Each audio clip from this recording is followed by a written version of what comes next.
পাঁচজন মিলে এক ভাগ কোরবানি দিতে পারবে কিনা।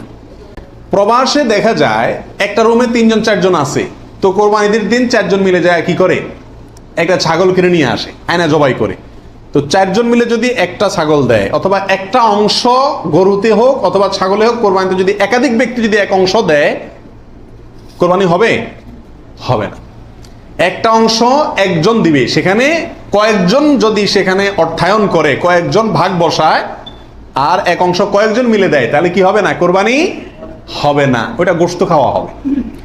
প্রবাসে যারা যেসব ভাইয়েরা, লক্ষ লক্ষ ভাইয়েরা প্রবাসী আছেন, দেখা যায় যে 5জন 6জন 7জন একটা রুমে আছেন, তো তারা সবাই মিলে একটা ছাগল কিনে এনে গোশত খান, কোরবানি তাদের উদ্দেশ্য থাকে না।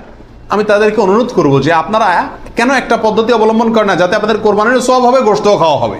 সেটা হলো এই, আপনাদের 6 জনের মধ্যে সবাই টাকাটা একজনকে মালিক বানায় দেন, যে ভাই আপনি সিনিয়র মানুষ বা আপনি বড় ভাই, আপনাকে আমরা সবাই মিলে 100 করে 500 রিয়াল দিলাম, আপনি এই টাকা দিয়ে একটা ছাগল আয়না কোরবানি করেন।